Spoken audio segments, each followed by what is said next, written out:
Bismillahirrahmanirrahim.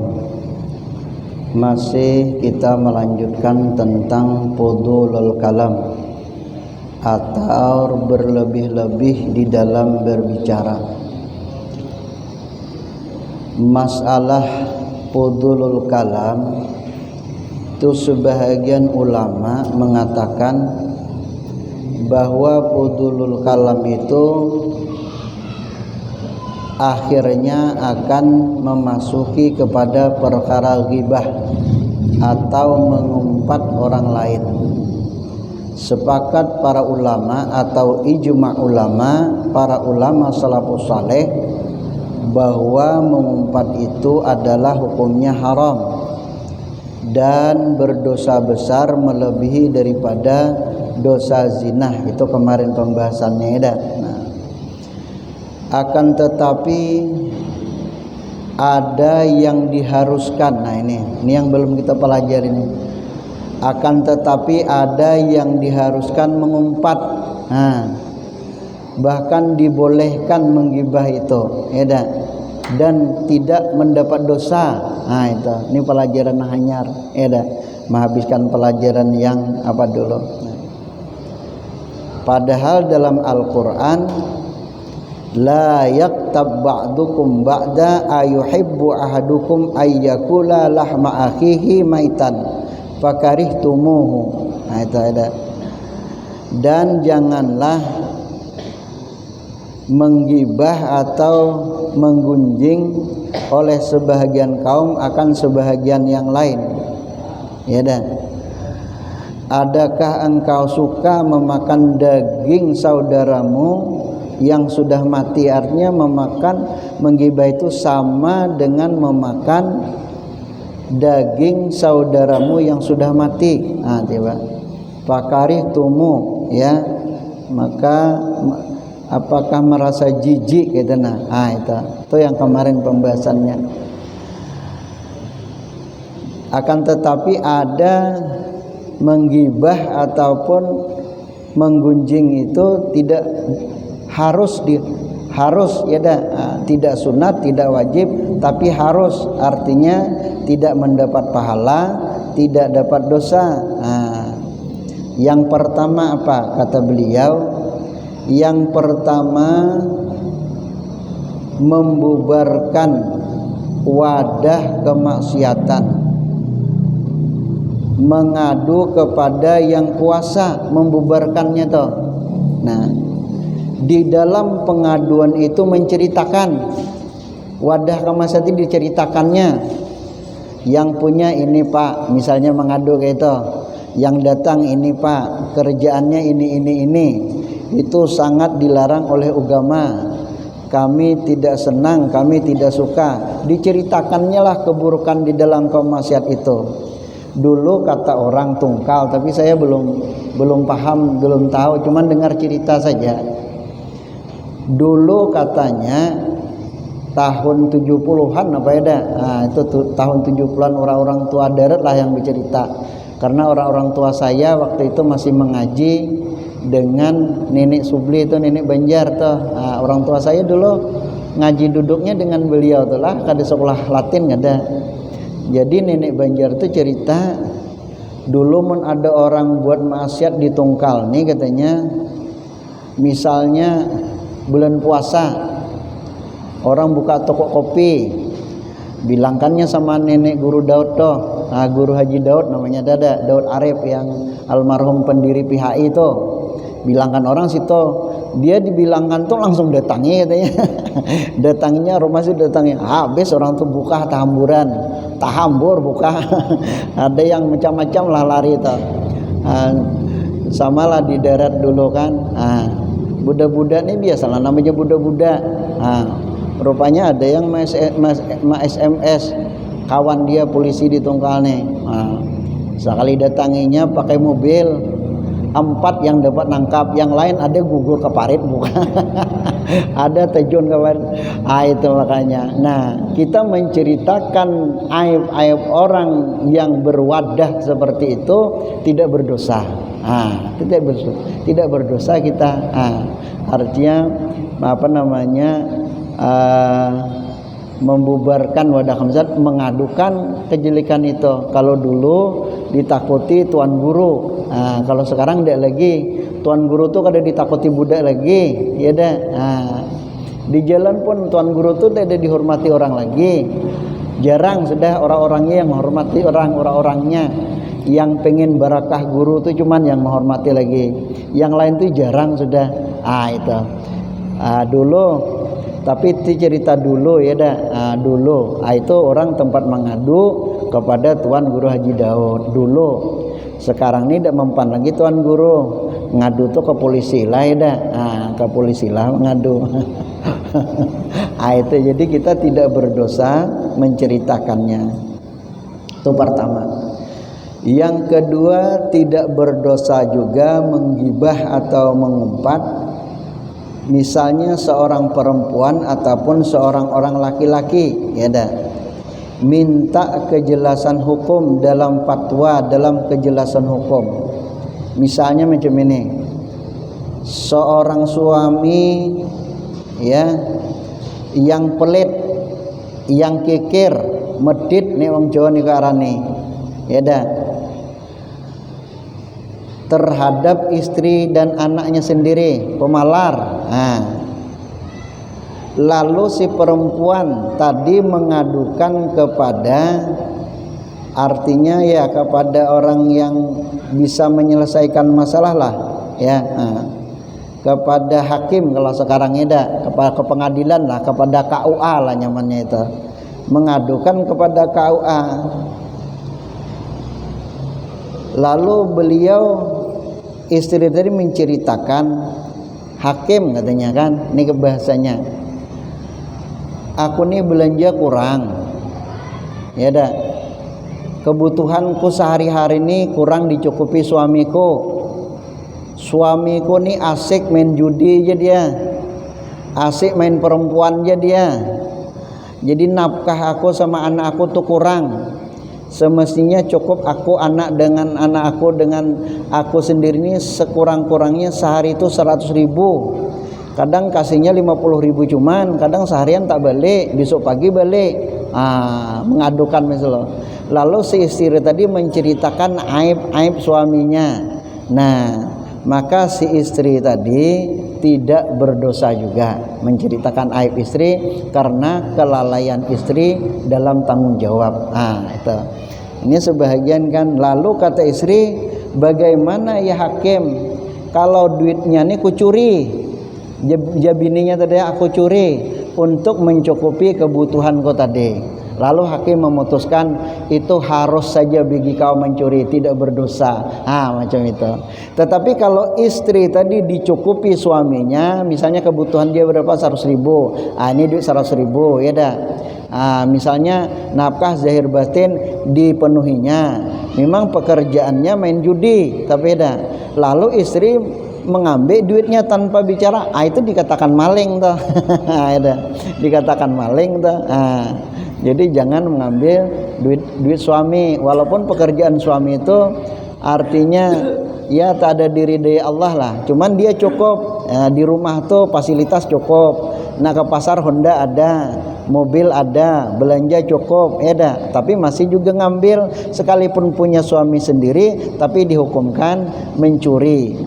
Makanya, tapi kalau yang tadi belanjanya kurang, lalu dia mengambil uang secukup dia kebutuhan sehari itu, berdosa tidak? Itu. Nah, dan berdosa istri menceritakan aib suami? Tidak. Itu namanya gibah juga, tapi harus bagi dia mengadukan kepada hakim, dan hakim nanti memanggil si suami tadi. Diberikanlah nasihat supaya terjadi wa ashiruhunna bil ma'ruf tadi. Ya, timbul kasih yang dua sudah ya. Nah, makanya dalam agama Islam itu sudah diatur, ada kawin itu hukumnya wajib. Ya, ada kawin itu hukumnya wajib.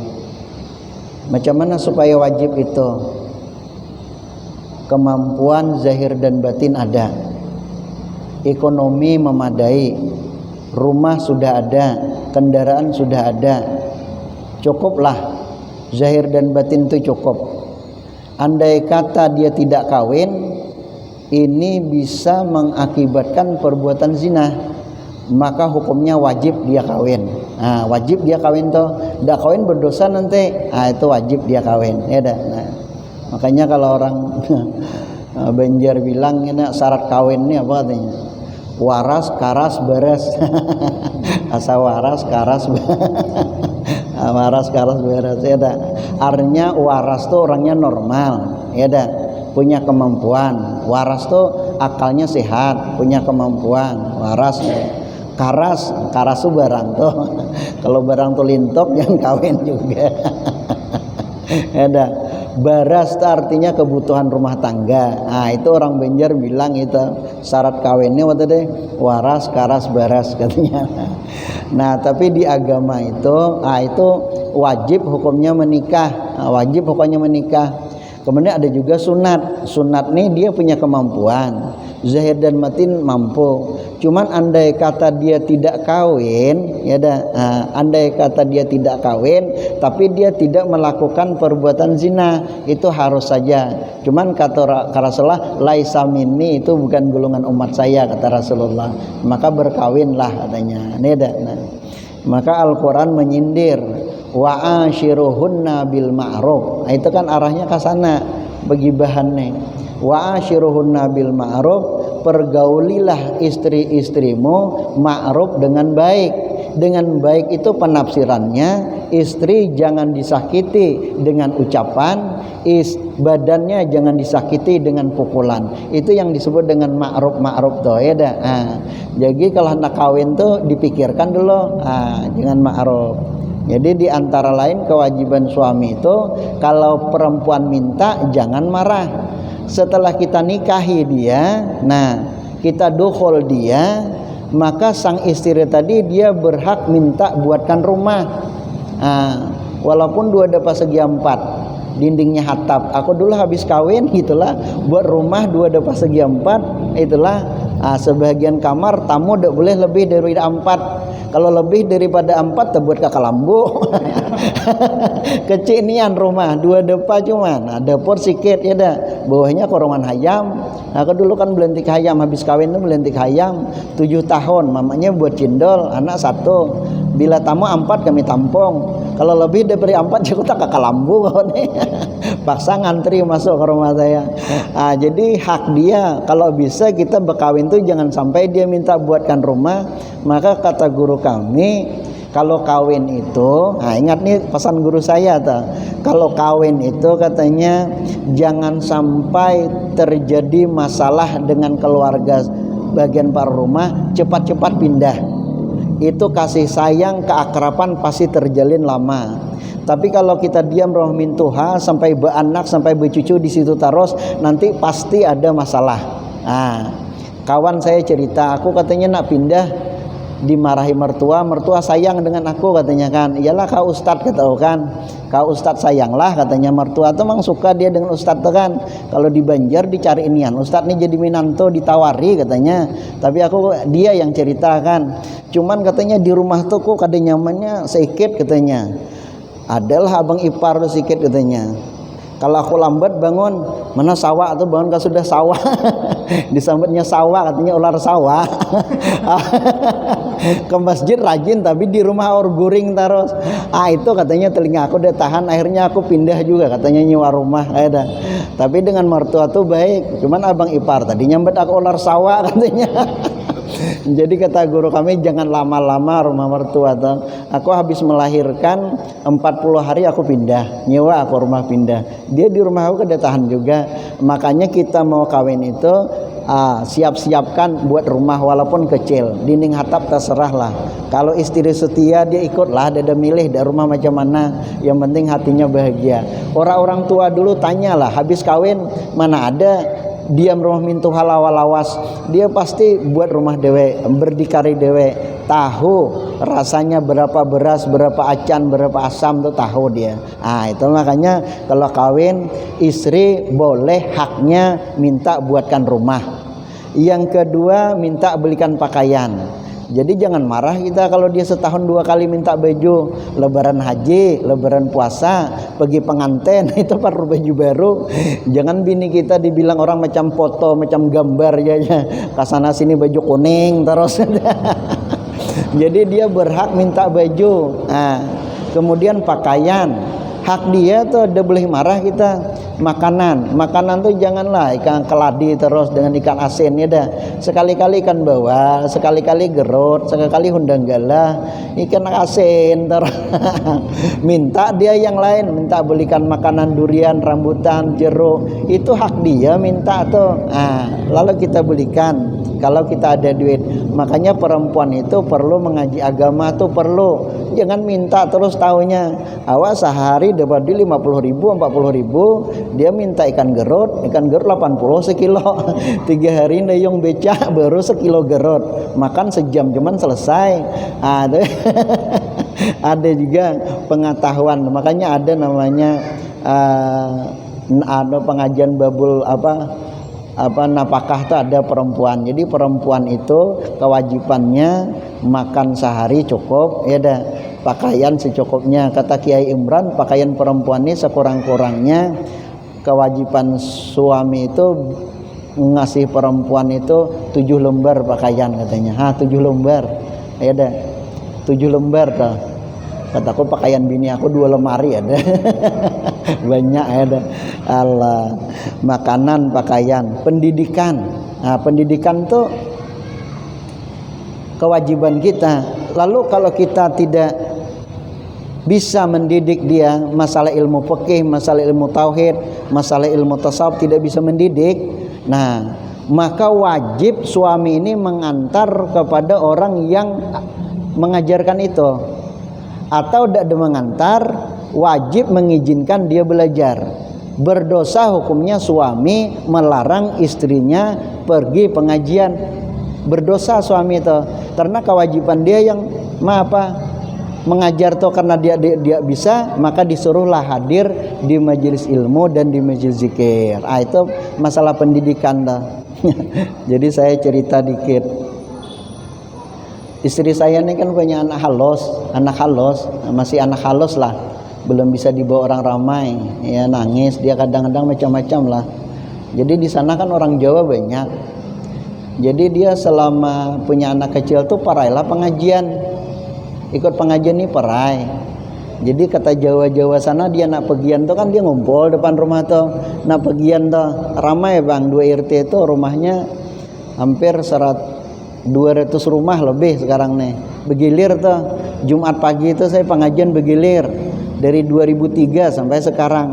Dari rumah ke rumah, dari rumah ke rumah, lebih dari 200 rumah tuh. Begilir teruslah. Jadi istri saya ini tidak ngaji lah dia, karena anak halus tadi kan payah. Jadi orang Jawa tuh dia penaklah orang ngaji ya.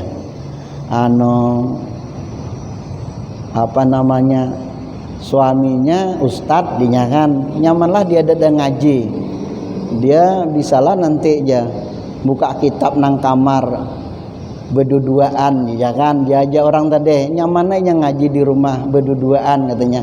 Aku belum telah aku dengarlah di balik dia cerita-cerita tuh orang Jawa tadi, penaklah dia aja buka kitab ngaji piambaan, maksudnya ngaji itu sorangan nyaman bininya, ada yang ganggu aja. Karena anaknya guring nyaman lah, buka kitab berduduan dalam kamar aja.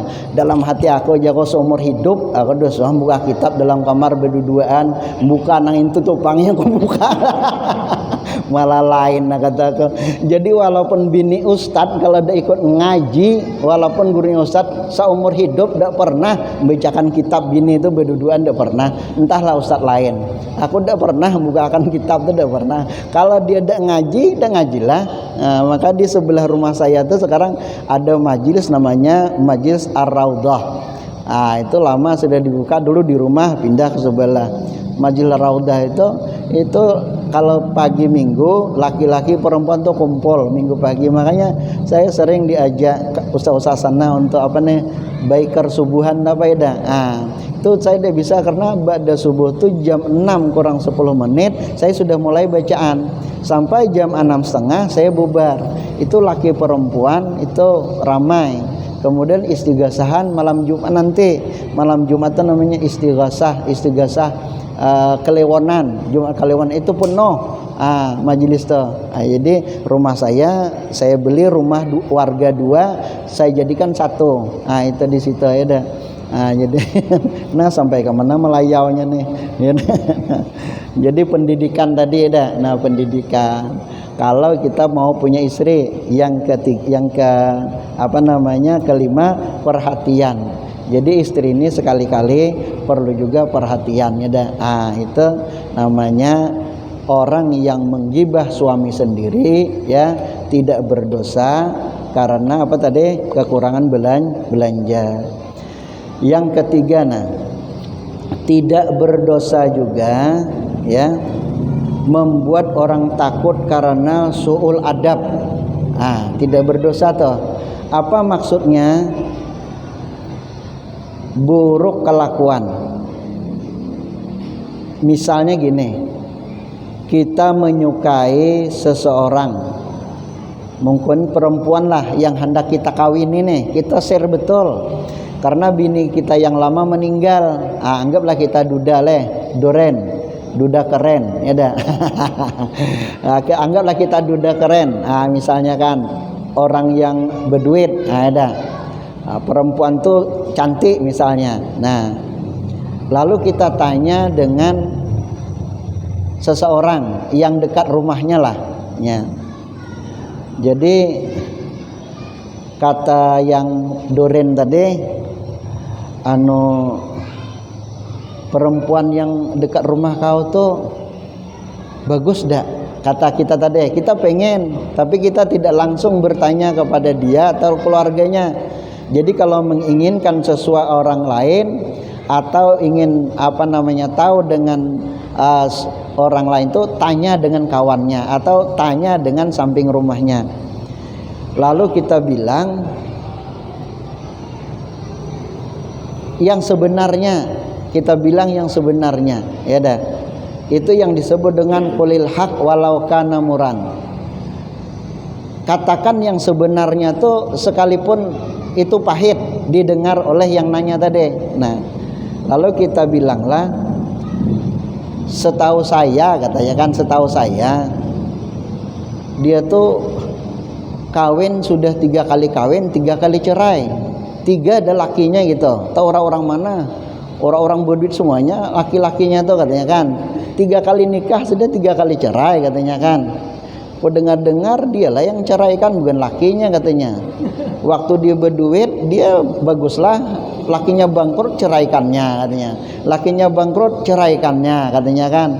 Kata yang samping rumah tadi. Nah, kemudian kau tengok beberapa bulan terakhir nih datang laki-laki ini lain, malam minggu ini lain, malam Jumat lain terus yang membawa katanya. Aku tak tahu, tak jelas juga perempuan tuh.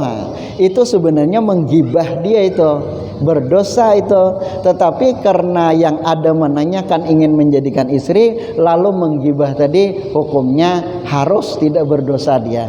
Karena nanti kalau tidak dibilangkan, ini laki yang keempat kena ceraikannya nih. Ini tuh. Itulah. Jadi buku-buku ini ada juga anunya ya dah. Jadi itu kalau sudah itu namanya disebut dengan qulil haq. Memang kita katakan benar macam itu, saya lihat kan. Walaupun pahit. Kalau tidak saya ceritakan, yang duda tadi melamar dia, ya dah, nanti bangkrut ceraikannya lagi. Memang ada perempuan, tapi lama sudah ada perempuan itu, tapi tak sebut namanya lah ya dah. 13 laki Pak, 13 laki. Coba. Tapi sekali beliau mau meninggal itu payah nyebutnya sudah ya dah. 13 laki juga ya dah. Itu. Jadi boleh kita menceritakan aib membuat orang takut ya, namanya su'ul adab ya dah. Itu. Mana tahu nanti yang lain ini bertetangga dengan ini. Demikian pula laki-laki ya dah. Misalnya ada orang perempuan yang keluarganya yang pengen dengan laki-laki tetangga kita, macam mana laki-laki itu?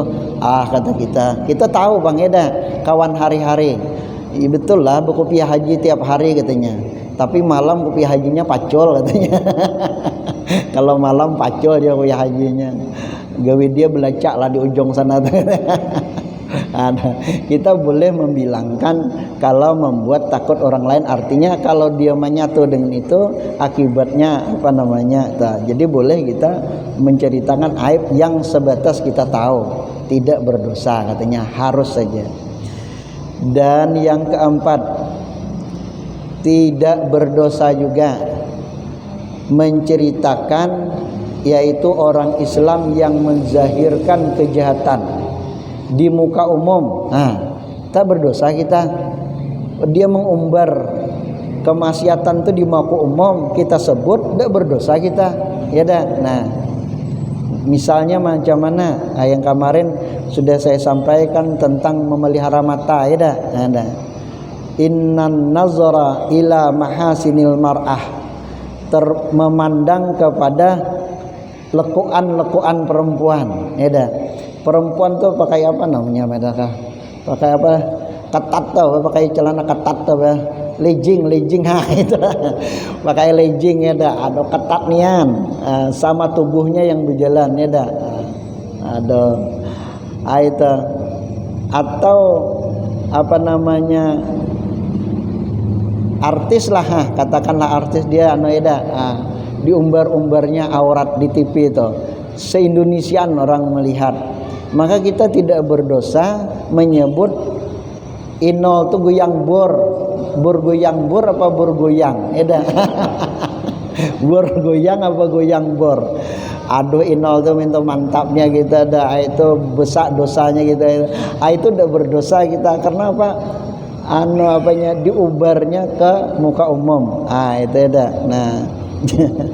Nah, jadi apa namanya? Itu.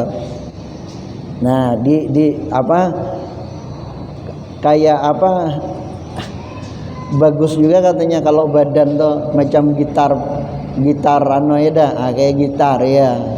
Ini macam lurus aja katanya. Macam kuda nil. Jadi menambah-nambahi sebutan tuh. Cuman gara-gara dipakai baju ketat tadi, mulut kita tersebut berdosa deh kita menyebut ida. Atau mengumbar aurat ya dah, auratnya dibukanya pakai kebaya lah, cuman jahitannya sampai tang sini kelihatan.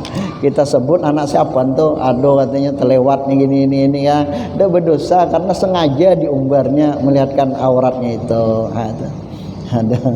Itu udah berdosa juga. Makanya saya kemarin cerita waktu menahan mata itu, kalau di Bandar Soekarno Hatta tuh, itu di ruang tunggu tuh tak bisa dah nengok tempah perempuan tuh tak bisa dah nengok ya dah. Apa besisir lah situ tuh. Aku sengaja pakai kacamata hirang.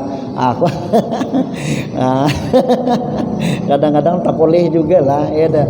Aduh payah nian. Jadi tersebutlah aurat di ruang tunggu tuh. Berdosa dah kita. Tidak, karena memang dipamerkan nian, disengaja nian. Cuman awak malu cuman mandang. Tapi kalau kacamata hirang kan orang tidak nampak kalau kita mandang. Padahal mandang juga lah sikit-sikit.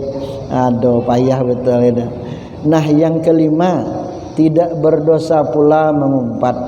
Seorang mengadu kepada raja, ya dah. Nah, kepada penguasa misalnya. Ya. Ke raja, kalau dulu raja, kalau sekarang kepada penguasa atau kepada kepala desa, penguasa juga tuh. Atau kepada RT, penguasa juga. Atau kepada bupati, penguasa juga. Atau kepada gubernur, namanya penguasa juga. Atau kepada presiden, namanya penguasa juga, mengadu. Macam mana apa namanya pengaduannya misalnya? Pak, kita nyakan misalnya enggaklah di desa. Kita mengadu kepada desa. Pak, katanya kita kan, saya lihat bangunan di desa itu tidak sesuai dengan rapnya Pak. Yang bekerja ini, kepala tukangnya ini. Rapnya sebenarnya Pak, saya lihat besinya besi 14. Tapi kalau lihat, saya lihat sendiri Pak, ukurannya besinya besi 10 cuman. Cincinnya katanya besi 8. Tapi cincinnya cuman besi 6, yang kerja ini, tukangnya, pengawasnya ini, pemborongnya ini, katanya nih kan. Nah, apa namanya, semennya direncanakan itu 4.000 sak, tapi aku tengok notanya cuman kurang dari segitu. Cerucuknya Pak gitu, itu perencanaannya 3.000 batang cerucuknya tuh. Tapi saya yang lihat-lihat terus Pak, saya ini orang biasa, saya lihat-lihat najaknya tuh keluarga saya Pak, saya hitung cuman 2.000 cuman Pak. Nah itu, pada rencana 3.000 tuh Pak. Nah, kita buka aib orang-orang semuanya itu menurut ilmu tasawuf ini tidak berdosa Pak. Nah itu makanya lahan bagi LSM dan pertawan tuh lahannya tuh, membuka itu berdosa dan dia tidak berdosa karena hukumnya ada, tidak berdosa membuka aib kepada pekerja seperti itu tadi. Nah, tak berdosa dia karena di sini dikatakan seorang yang mengadu kepada raja, kepada penguasa kan, mengatakan ini tapi dia memang sanggup bersumpah, sanggup tapi artinya mengumpat, mengeluarkan perkara yang buruk itu tuh dia tidak berdosa, tapi harus saja tidak mendapat pahala ya dah. Itu jadi supaya paham dengan hukum tuh. Jadi jangan kadang-kadang kita kan dikit-dikit wartawan salah, dikit SEO salah kata. Mungkin yang ngungkit itu ada juga dasar-dasarnya ya dah. Dasarnya inilah yang mengungkit itu tidak berdosa dia ya dah. Nah, itu apa namanya tuh hukum. Nah, kita ini kan berbicara hukum, tidak berdosa dia. Nah, kemudian daripada fudulul kalam tadi juga menimbulkan daripada ketawa, begurau, ya dah. Akhirnya daripada fudulul kalam itu membuat juga bergurau. Nah, membuat orang lain ketawa. Lalu Nabi bersabda, inni la amzahu wa la aqulu illa haq. Aku, kata Nabi, tidak melawak, aku tidak bergurau, tetapi orang saja yang ketawa. Aku berkata, tidak berkata kecuali yang benar.